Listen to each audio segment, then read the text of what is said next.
Polda Sulut dalami kasus TPPO anak gadis asal Minut ke Papua.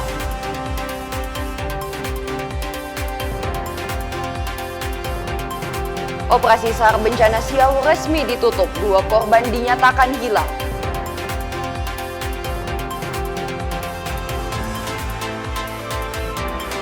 Rencana rute Tiongkok Palu di Bandara Mutiara Sis Al Jufri.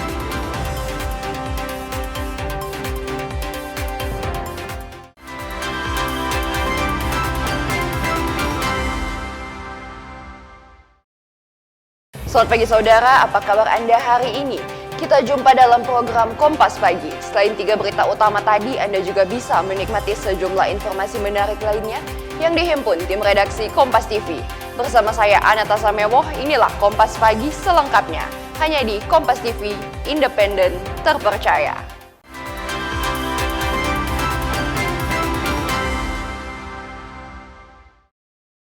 Kita ke informasi yang pertama, saudara. Kasus dugaan tindak pidana perdagangan orang kembali mencuat di Sulawesi Utara. Seorang anak perempuan asal Minahasa Utara diduga menjadi korban trafficking dan dibawa hingga ke wilayah Papua. Kasus ini kini diseriusi Polda Sulawesi Utara menyusul laporan resmi dari keluarga korban. Seorang anak perempuan asal Minahasa Utara diduga menjadi korban tindak pidana perdagangan orang. Korban disebut dibawa keluar daerah menyeberangi wilayah hingga ke Papua. Kasus ini ditangani serius oleh Direktorat Reserse Kriminal Umum Polda Sulawesi Utara. Kasubdit Renata Polda Sulut AKBP Paulus Palamba membenarkan pihaknya telah menerima laporan resmi dari keluarga korban. Terlapor dalam kasus ini adalah seorang perempuan berinisial G, warga Kecamatan Wori, Minahasa Utara. Ia diduga berperan membawa korban ke wilayah Papua untuk tujuan eksploitasi. Dan laporan polisi sudah kami terima untuk melengkapi administrasi penyelidikan yang akan kami kembangkan. Untuk yang terlapor berinisial G juga, sementara kami sudah sampaikan juga ke teman-teman untuk memantau yang bersangkutan, karena dalam waktu dekat ini tetap kami akan periksa secepatnya.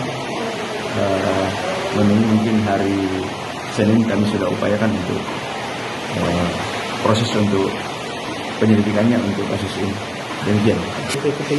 Tetap nanti kita akan upayakan tetap nanti panggil untuk yang menggunakan atau memakai anak waktu di daerah Papua di sana, karena terlapor membawa anak itu ke salah satu daerah Papua untuk diperjualbelikan. Kasus ini menambah daftar panjang kejahatan kemanusiaan yang menyasar anak-anak. Polda Sulut mengimbau masyarakat agar lebih waspada dan segera melaporkan jika menemukan indikasi perdagangan orang di lingkungan sekitar. Jimmy Dapar, Kompas TV Manado, Sulawesi Utara. Saudara, Polres Minahasa Selatan menseriusi kasus dugaan penganiayaan terhadap siswi SMA dengan terduga pelaku seorang siswi SMP. Dugaan penganiayaan ini mengakibatkan korban mengalami luka lebam di bagian mata kiri dan punggung. Kasus dugaan penganiayaan ini terjadi di Kecamatan Amurang, Kelurahan Ranoyapo, Minahasa Selatan pada Rabu 7 Januari 2026 lalu dan sempat menghebohkan di dunia maya. Di ruang unit PPA Senin pagi, penyidik meminta keterangan kembali dari saksi dan korban atas kejadian tersebut. Pengakuan korban saat itu hendak melerai pelaku yang berselisih paham dengan salah satu rekannya. Namun sayangnya niat baik korban tidak diterima oleh pelaku dan justru korban mendapat pukulan bertubi-tubi dari pelaku. Sebenarnya dorang turun ke bawah itu mau bagi tadi tamang, mau kita babela. Saya bilang ini batamang jangan begitu. Baru ada rompi tamang yang satu itu dia tolak yang sudah bawa pukul ke kita itu, baru dia langsung bagi ke kita. Dia bagi-bagi, dia ginkang, dia skop. Atas peristiwa ini keluarga korban melaporkan kasus tersebut ke unit PPA Polres Minahasa Selatan. Kalau kita tanggapan dari pihak korban harus diproses secara hukum, karena ini untuk efek jerah. Kalau orang membiarkan akan berlarut-larut, nanti orang bilang boleh kok backing, toh tidak ada tindakan hukum. Jadi harus proses secara hukum. Sementara itu, Kanit PPA menegaskan pihaknya sedang melakukan penyelidikan dan rencananya akan memanggil terlapor untuk dimintai keterangan. Kami kepolisian di khusus Kanit PPA Satreskrim Polres Minahasa Selatan saat ini masih melakukan penyelidikan dan dalam tahap saat ini masih melakukan pemeriksaan saksi, dan untuk sebagai diduga terlapor kami akan melakukan undangan pada hari Rabu untuk hadir, dan dalam hal ini akan dilakukan pemeriksaan interogasi. Untuk penerapan pasal, kami dari pihak kepolisian belum menentukan pasal yang akan digunakan. Tapi ada bayangan pasal yang akan diterapkan, yaitu pada Undang-Undang Perlindungan Anak pada pasal 80.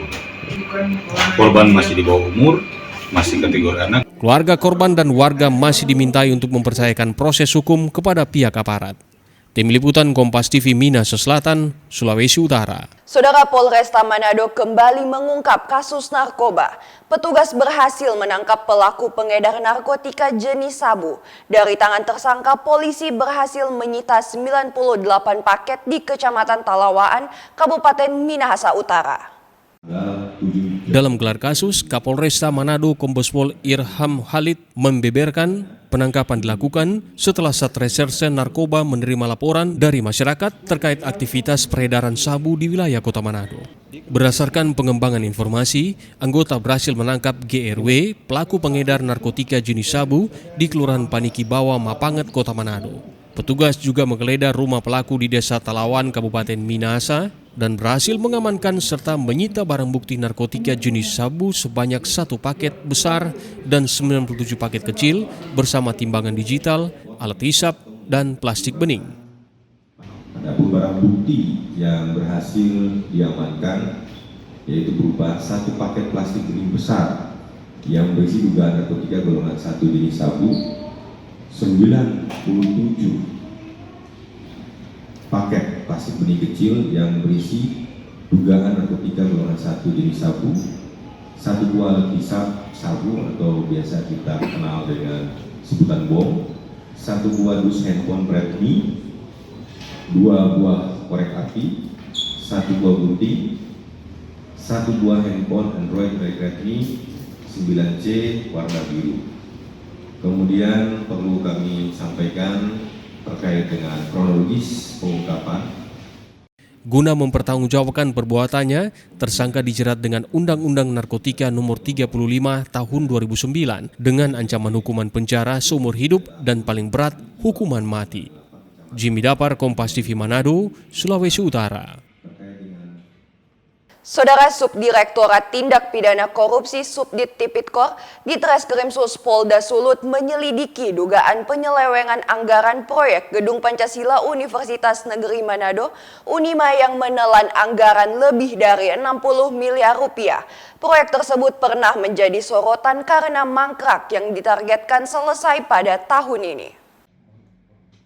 Direktur Reserse Kriminal Khusus Polda Sulut Kombes Pol FX Winardi Prabowo menegaskan penyidik memiliki bukti awal untuk menyelidiki Gedung Pancasila Unima yang mangkrak. Nilai kontrak awalnya 64 miliar rupiah naik menjadi lebih dari 71 miliar rupiah melalui adendum. Sekitar 20 orang telah dimintai keterangan.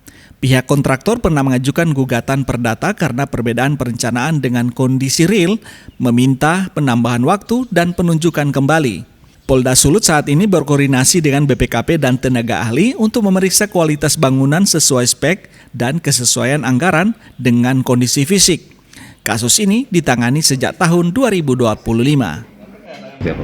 Ya, saat ini kami sudah melakukan penyelidikan terkait masalah adanya dugaan tindak pidana korupsi dalam hal pembangunan Gedung Pancasila yang berada di Unima. Dengan nilai kontrak kurang lebih sekitar 64 miliar yang kemudian di adendum jadi 71 miliar lebih.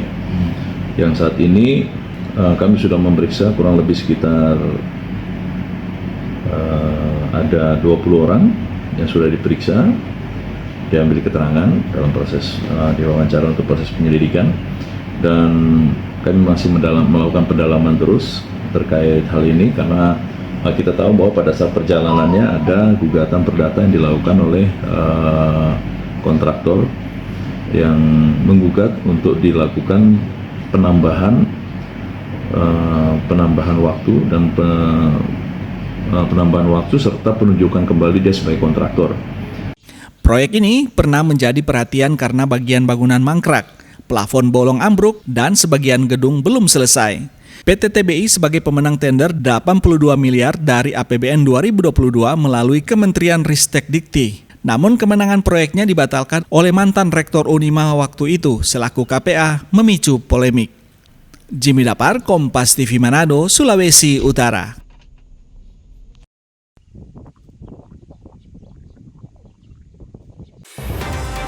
Informasi status tanggap darurat bencana Siau berakhir akan kami hadirkan usai jeda berikut. Tetaplah bersama kami.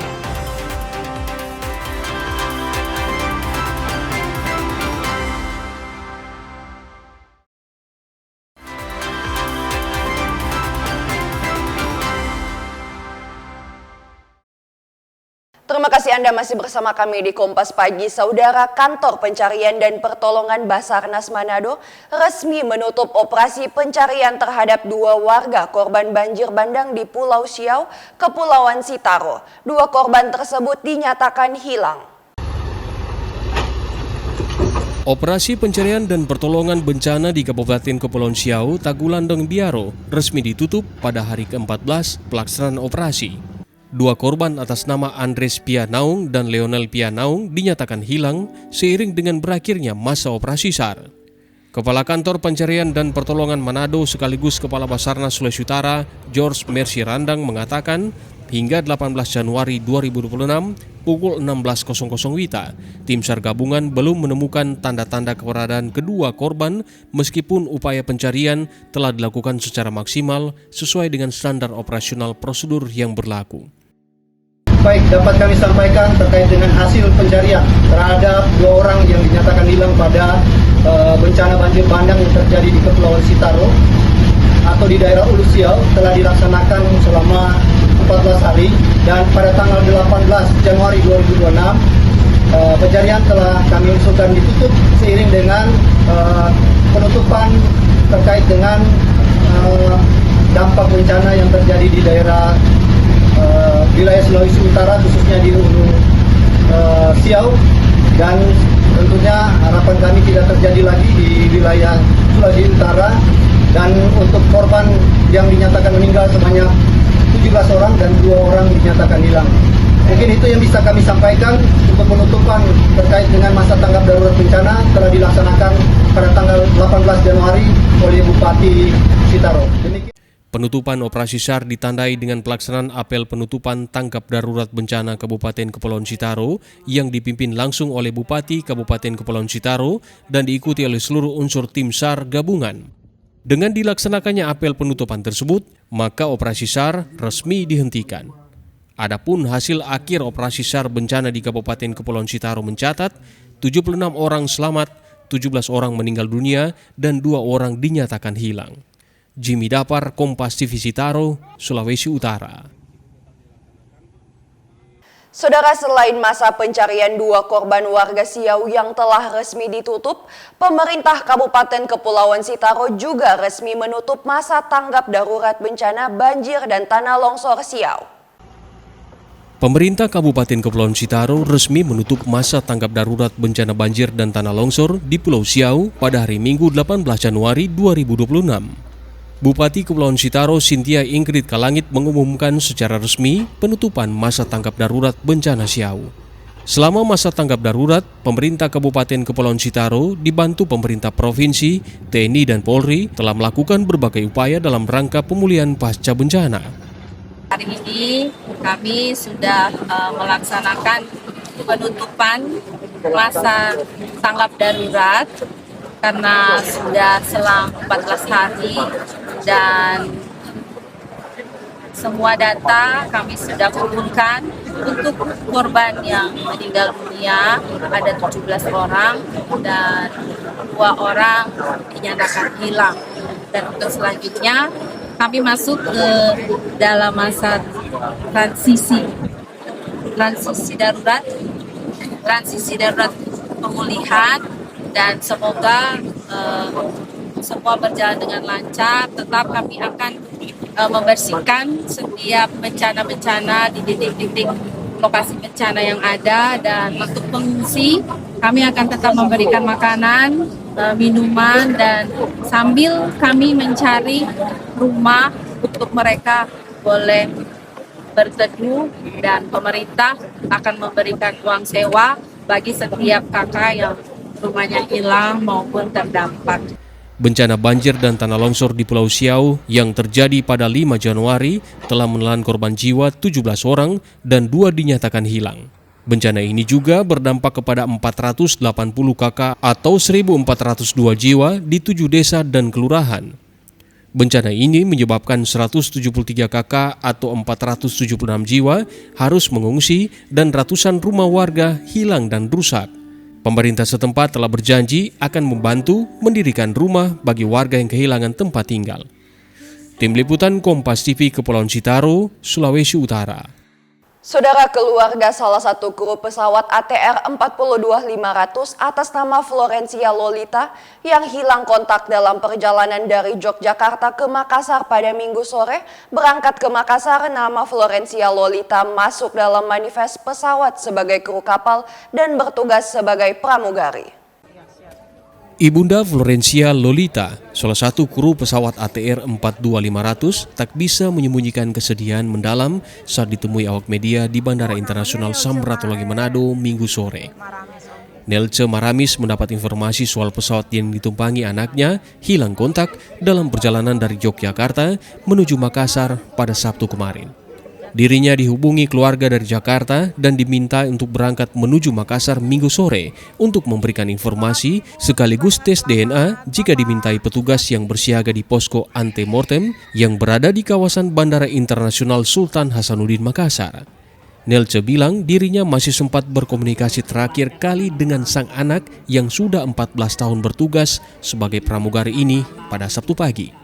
Dirinya dan Florencia berkomunikasi menggunakan panggilan video call beberapa jam sebelum Florencia terbang menggunakan ATR 42500. Florencia meminta sang ibu mendoakannya yang akan bertugas dengan rute penerbangan Yogyakarta-Makassar. Ibu, jadi hari ini akan berangkat di jam berapa pesawatnya, Ibu? Jam 4.45. Oh, 4.45. Jadi berdua ya, Ibu sama Bapak? Iya. Jadi langsung akan ke bandara, nanti ada dijemput atau... Oke. Ibu, mungkin Ibu mau menyampaikan apa harapan?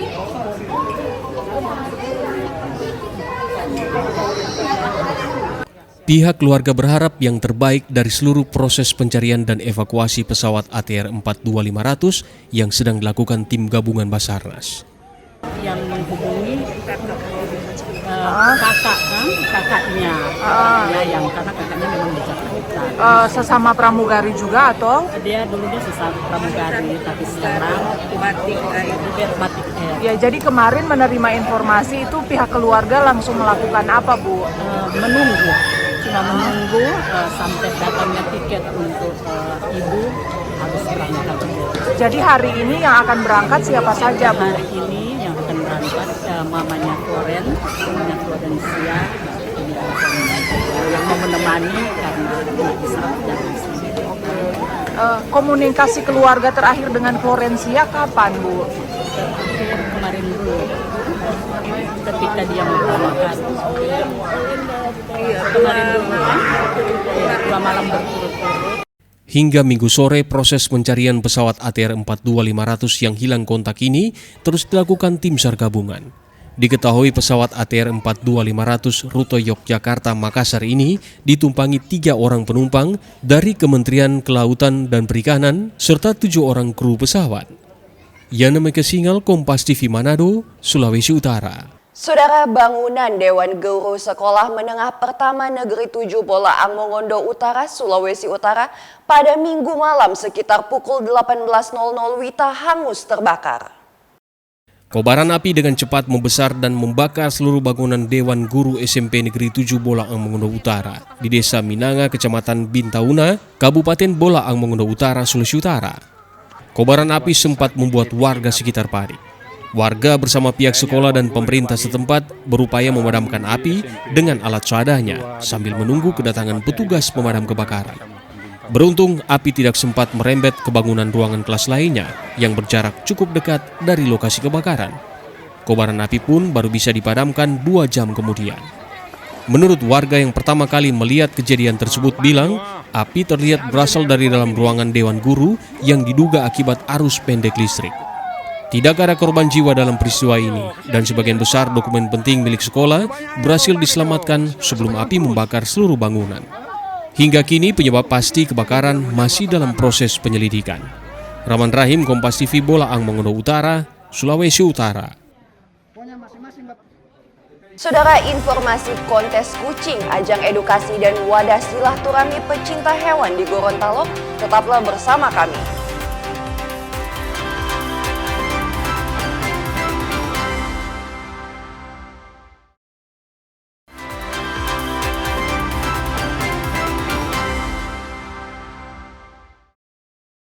Saya Natasha Mewoh, masih bersama Anda di Kompas Pagi. Saudara, kita ke Sulawesi Tengah, Bandar Udara Mutiara Sis Al Jufri Palu sementara menjajaki kerjasama untuk membuka rute antara Palu Tiongkok. Persiapan infrastruktur dan hal pendukung lainnya tengah dilakukan untuk mewujudkan hal tersebut. Tahun 2025 lalu, Bandar Udara Mutiara Sis Al Jufri ditetapkan sebagai bandara internasional berdasarkan keputusan Menteri Perhubungan tahun 2025. Hingga saat ini, bandara yang terletak di ibu kota Sulawesi Tengah masih dalam tahap kelengkapan infrastruktur dan administrasi. Di tengah mewujudkan itu, kerjasama dengan Tiongkok mulai dilakukan melalui Gubernur Sulawesi Tengah pada tahun 2025. Rute antara Tiongkok dan Palu pun mulai dijajaki. Kepala Bandara Mutiara Sis Al Jufri Palu, Prasetyo Hadi bilang, secara infrastruktur dengan model pesawat tertentu dapat mendarat ke Bandara Mutiara Sis Al Jufri Palu. Namun terkait penerbangan dari Tiongkok ke Palu belum ada secara resmi, baru penjajakan kerjasama.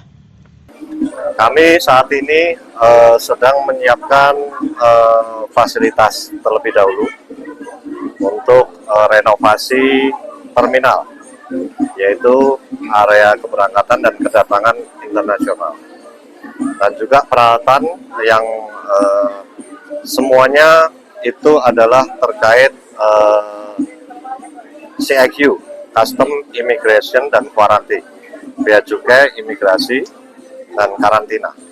Itu ada satu yang rencananya mau masuk ke Bandara Mutiara, yaitu dari airline Xiamen dari China. Ada juga dari masih pembicaraan atau penjajakan itu dari China Southern. Tapi semuanya saya tegaskan belum ada yang secara resmi bersurat kepada saya. Pasca bencana tahun 2018 silam, Bandara Mutiara Sis Al Jufri telah dilakukan renovasi.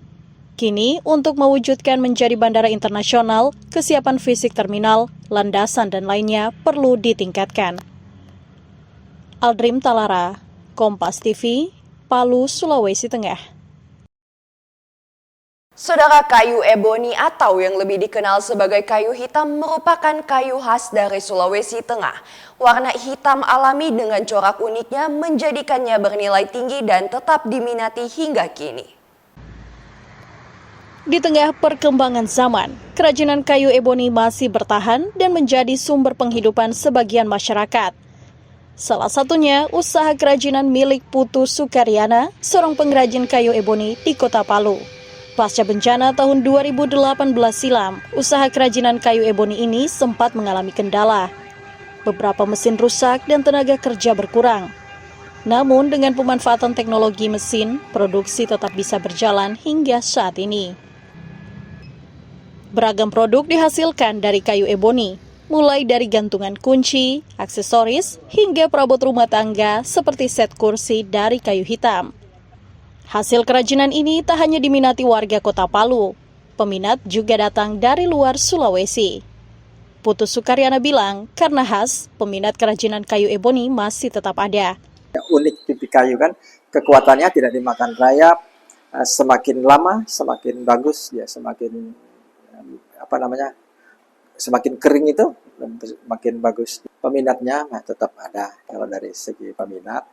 Cuma karena istilahnya mesin-mesin banyak rusak, terus tenaga kerja juga berkurang karena mereka ada yang keluar kota, tidak kembali gitu. Jadi kita biar bisa tetap melayani, kita bisa tetap bekerja, kita beralih ke teknologi. Kualitas dengan kuantitasnya itu bisa stabil, artinya terjaga. Kayu eboni atau kayu hitam Sulawesi Tengah merupakan kayu endemik asal Sulawesi. Di tengah keterbatasan dan tantangan pasca bencana, kerajinan kayu eboni tetap bertahan. Menjadi bukti bahwa kayu khas Sulawesi Tengah ini masih memiliki nilai dan daya tarik tinggi hingga saat ini. Karena berasal dari pohon yang dilindungi, bahan bakunya pun masih terbatas, sehingga harga jualnya pun cukup tinggi tergantung dari jenis kerajinannya. Aldrim Talara, Kompas TV, Palu, Sulawesi Tengah. Saudara, datang dengan misi operasi militer selain perang, KRI Dr. Wahidin Sudirohusodo 991 tak sekedar berlayar mengarungi laut dari Sorong, Papua Barat Daya menuju perairan Sulawesi, tepatnya di Pulau Siau. KRI TNI Angkatan Laut ini membawa bantuan personel dan logistik, serta menghadirkan layanan kesehatan bagi warga terdampak banjir bandang dan tanah longsor. Dirancang dengan tugas utama memberikan pelayanan medis bagi personil TNI dan masyarakat, terutama di wilayah dengan akses terbatas. KRI Dr. Wahidin Sudirohusodo 991 menjadi salah satu alat utama sistem senjata yang diandalkan Indonesia. Jurnalis Kompas TV Yana Meke Singal dalam perjalanan bersama Pangko Armada Republik Indonesia menuju Pulau Siau belum lama ini berkesempatan melihat langsung KRI Dr. Wahidin Sudirohusodo dengan seluruh fasilitas medis yang setara dengan rumah sakit tipe C ini. Memiliki panjang 124 meter dan lebar 21,8 meter, KRI Wahidin Sudirohusodo dilengkapi dengan 8 poli, ditunjang ruangan operasi, serta ruangan rawat inap berkapasitas 159 pasien. Kapal bantuan rumah sakit ini pun dilengkapi dengan fasilitas evakuasi menggunakan jalur laut serta evakuasi jalur udara untuk kondisi darurat pasien, karenanya kapal ini dilengkapi dengan ambulans laut dan landasan helikopter di dek 3. Fasilitas pelayanan kesehatan medis yang ada di KRI Dr. Wahidin Sudirohusodo, kita mempunyai 8 fasilitas poli. Yang pertama ada poli gigi, poli mata, poli interna, poli obgyn, poli kaya KB, poli bedah, setelah itu ada poli obgyn, dan juga ada poli mata, dan ada juga poli THT. Setelah itu kita mempunyai fasilitas penunjang seperti ronsen, yaitu ada CT scan, ada X-ray, setelah itu ada dental panoramik dan cefalometri. Setelah itu kita mempunyai untuk mensterilkan alat-alat kesehatan, kita mempunyai CSSD, yaitu Central Sterile Supply Department. Setelah itu kita mempunyai 2 UGD, yaitu ada di UGD Mendek dan juga ada UGD di dek 3. Fungsinya untuk UGD Mendek itu untuk evakuasi medis laut ataupun evakuasi medis darat. Setelah itu ada evakuasi untuk UGD dek 3, ada evakuasi medis udara. Jadi untuk fasilitas pelayanan kesehatan kita di KRI di sini sangat-sangatlah lengkap. Sebagai kapal bantuan rumah sakit, KRI Dr. Wahidin Sudirohusodo ini dikomandani oleh prajurit TNI Angkatan Laut berpangkat kolonel, dan dalam menjalankan misi pelayanan medis, kapal ini ditopang juga dengan tenaga kesehatan dari Angkatan Laut.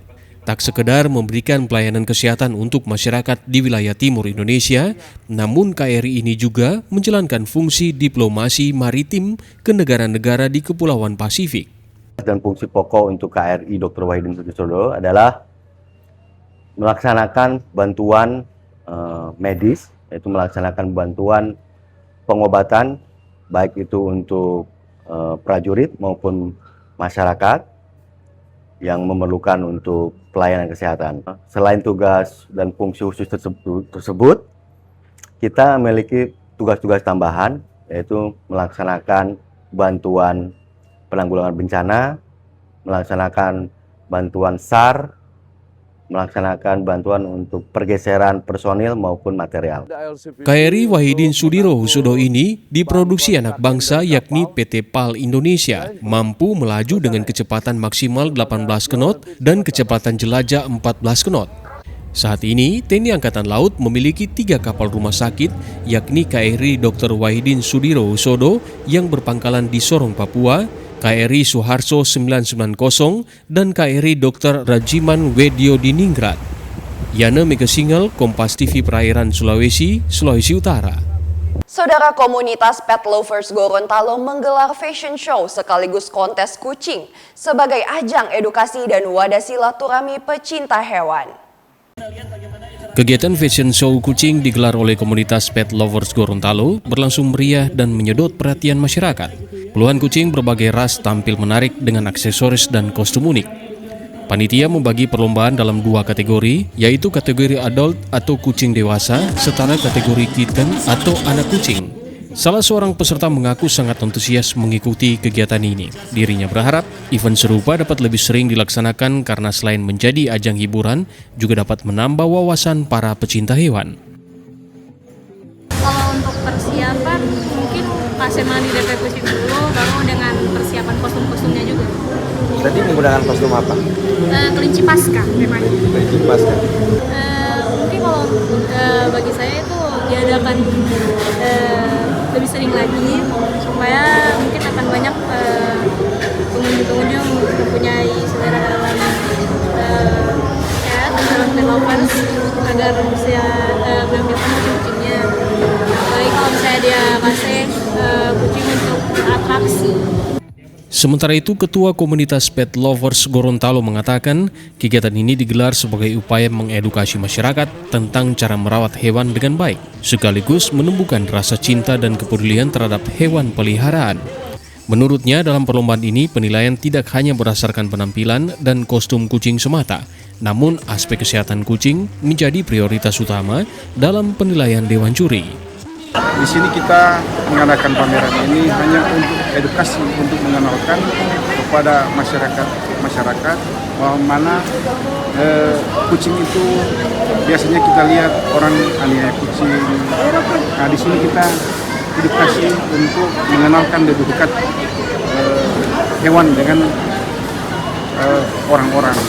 Pertama kan kita melihat sendiri, bukannya ini di daerah-daerah lain kucing dibunuh, ular dikatakan hama. Nah, di sini kita belum memperkenalkan bagaimana cara merawat hewan. Melalui kegiatan ini diharapkan masyarakat semakin sadar akan pentingnya perawatan dan kesejahteraan hewan serta terbentuk komunitas pecinta hewan yang solid dan peduli di Provinsi Gorontalo. Agustiar, Kompas TV, Gorontalo. Kecelakaan ATR 42500 pencarian dilakukan melalui udara dan darat. Tetaplah di Kompas Pagi.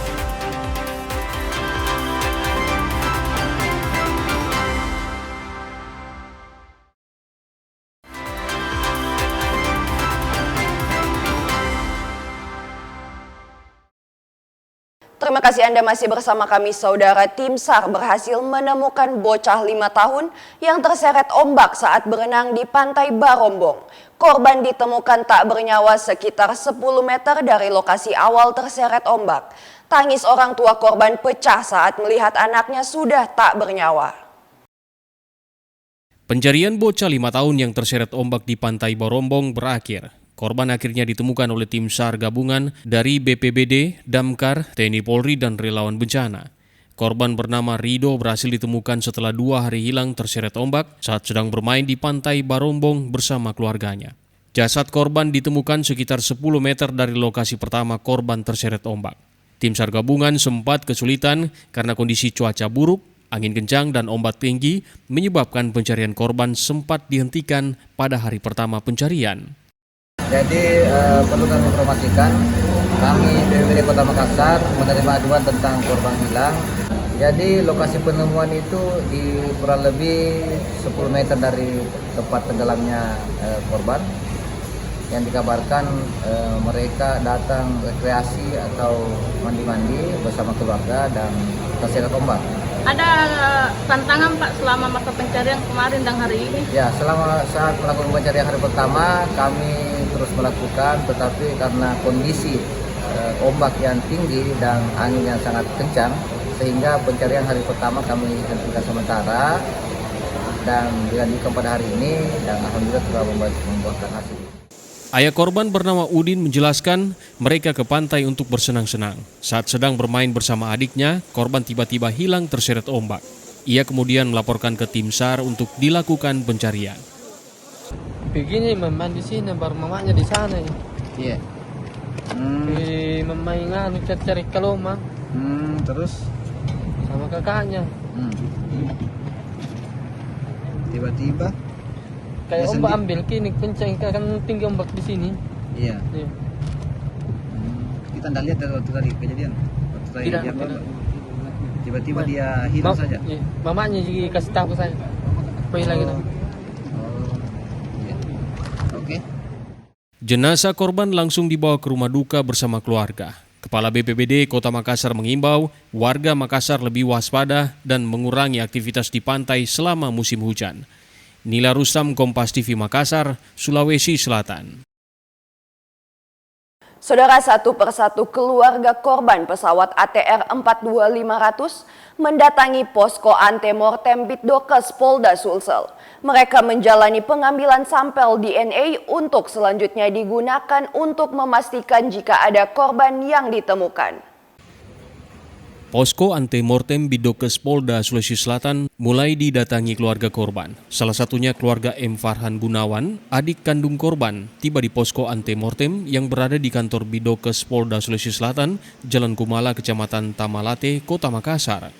Keluarga yang datang adalah Herul Gunawan, adik kandung co-pilot pesawat ATR 42500, Muhammad Farhan Gunawan, yakni Herul, adik korban, menjalani proses pengambilan sampel DNA untuk keperluan pencocokan data apabila korban telah ditemukan. Tim DVI Bitdokes Polda Sulawesi Selatan mengambil sampel berupa darah dan air liur sebagai bagian dari prosedur standar identifikasi.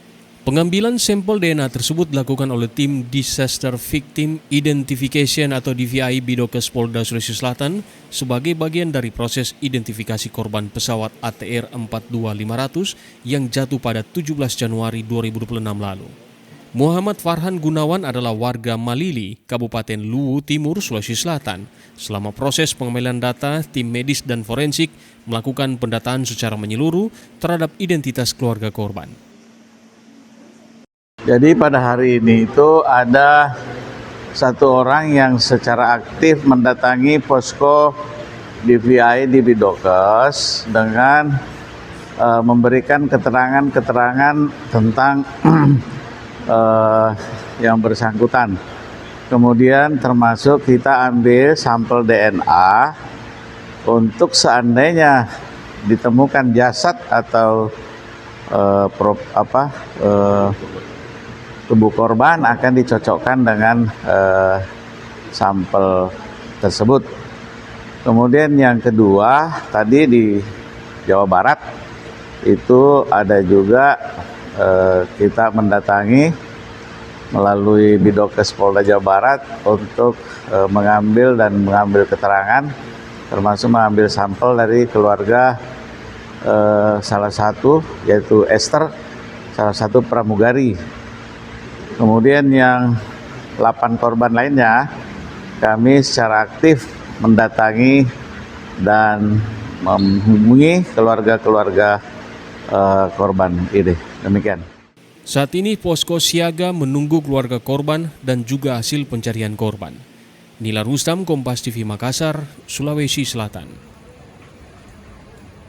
Saudara, pasca kecelakaan pesawat Bitdokes Polda Sulawesi Selatan membuka antemortem dan postmortem di Rumah Sakit Bayangkara Makassar. Selain itu, Bitdokes Polda Sulawesi Selatan juga menurunkan 3 tim ke lokasi kecelakaan. Pasca kasus kecelakaan pesawat ATR 42500 yang diduga jatuh di sekitar Gunung Bulu Saraung, Maros, Sulawesi Selatan, Bidokes Polda Sulawesi Selatan langsung membuka posko antemortem dan postmortem di Rumah Sakit Bayangkara Makassar. Setelah mendengar adanya informasi ada kecelakaan pesawat, kami dari tim Bidokes segera menyiapkan tim yang akan berangkat ke TKP. Untuk malam ini kami kirim 3 tim, kemudian dengan membawa segala perlengkapan yang dibutuhkan. Kami membawa peralatan-peralatan untuk memberikan pertolongan. Semoga semua kru dan penumpang pesawat ini masih selamat, kami doakan. Namun seandainya jika terjadi hal-hal yang tidak diinginkan, kami juga membawa dan sudah membuka posko di Bidokes. Apakah itu posko postmortem dan posko antemortem. Demikian kami akan selalu mengupdate informasi sehingga kami bisa bergerak untuk kelengkapan yang akan dan tindakan-tindakan yang akan kami lakukan, termasuk berkoordinasi dengan BDPI Pusdokes Polri. Demikian, wabillahi taufiq wal hidayah. Assalamualaikum warahmatullahi wabarakatuh. Selain itu, Bidokes Polda Sulawesi Selatan juga menurunkan 3 tim yang terdiri dari 12 orang untuk diberangkatkan ke lokasi kecelakaan. Bidokes Polda Sulawesi Selatan ini juga membawa berbagai obat-obatan dan perlengkapan lainnya. Rama Pratama, Kompas TV Makassar, Sulawesi Selatan. Saudara, 2 unit pesawat dikerahkan tim SAR gabungan untuk melakukan pencarian pesawat ATR 42500 yang hilang kontak di pegunungan Kars Maros Pangkep, Sulawesi Selatan. Selain udara, pencarian juga dilakukan di darat dengan membagi 4 titik dari utara, selatan, timur, dan barat. Tim SAR gabungan melakukan pencarian pesawat ATR 42500 yang hilang kontak di pegunungan Kara Maros, Pangkep, Sulawesi Selatan. Pencarian dilakukan melalui udara maupun darat. Untuk udara, pencarian dilakukan dengan mengerahkan 2 pesawat Boeing Intai dan 1 heli Caracal TNI Angkatan Udara. Untuk darat, tim dibagi 4 titik, dari utara, selatan, timur, dan barat dengan melaksanakan penyisiran di bawah menuju ke puncak Gunung Bulu Saraung. Pencarian difokuskan kurang lebih dari radius 1 km dari komunikasi radar ATC dengan pesawat. Dari penyisiran udara, heli Carasal mengamati di koordinat sebelah utara dari titik terakhir komunikasi antara ACT dan pesawat. Ada 1 serpian yang lumayan besar seperti pintu pesawat. Di mana pada hari ini kami melaksanakan pencarian lewat udara pada pukul 6.30 lokal time, mengerahkan 1 unit pesawat Boeing Intai maritim milik TNI AU dan 1 unit pesawat helikopter Caracal milik TNI AU.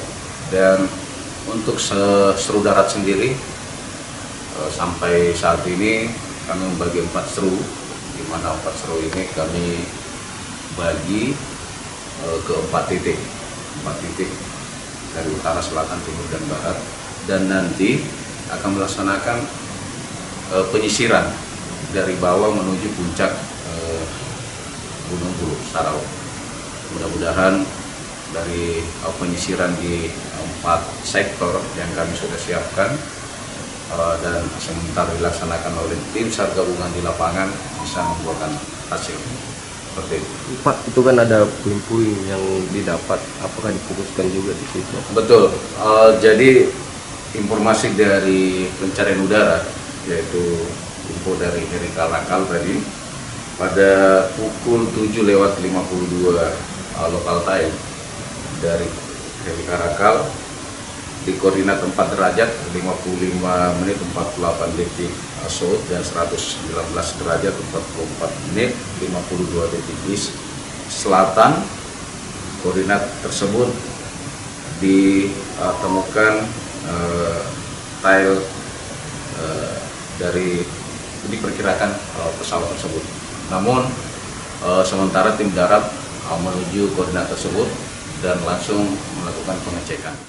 Untuk memastikan hal tersebut, tim SAR gabungan yang melakukan pencarian lewat darat tengah menuju ke koordinat tersebut yang diperkirakan membutuhkan waktu 2 jam ke depan dari koordinat yang disampaikan. Arif Tirtana, Kompas TV, Makassar. Kita ke informasi olahraga. Saudara, Polri memberikan apresiasi berupa kenaikan pangkat luar biasa, promosi jabatan hingga pendidikan sekolah bagi anggota yang berprestasi dalam ajang SEA Games Thailand 2025. Kapolri Jenderal Polisi Litio Sigit Prabowo menjelaskan pemberian apresiasi ini sebagai bentuk penghormatan kepada mereka yang mengharumkan nama bangsa. Terlebih, ia menegaskan Polri terbuka untuk mereka yang ingin bergabung dalam keluarga besar Polri. Hari ini juga kita memberikan rewards, memberikan apresiasi kepada kurang lebih 101 non-Polri yang kemudian ternyata memiliki cita-cita ingin menjadi Polri. Dan saya lihat tadi bagaimana prestasi mereka. Ada 100 medali emas kalau salah yang dihasilkan, belum medali perak dan medali perunggu, sehingga kemudian kami memberikan kesempatan untuk mereka bergabung menjadi keluarga besar Polri melalui jalur rekrutmen proaktif atau talent scouting. Untuk itu, atlet dan ofisial juga diberikan kesempatan bergabung menjadi polisi, mulai dari rekrutmen perwira jalur sarjana, Bintara Polri, hingga ASN Polri. Tim Liputan Kompas TV Jakarta. Informasi tadi menutup perjumpaan kita dalam program Kompas Pagi. Saya Natasha Mewah bersama kru yang bertugas mengucapkan terima kasih atas kebersamaan Anda. Tetap saksikan rangkaian program berita di Kompas TV, independen, terpercaya.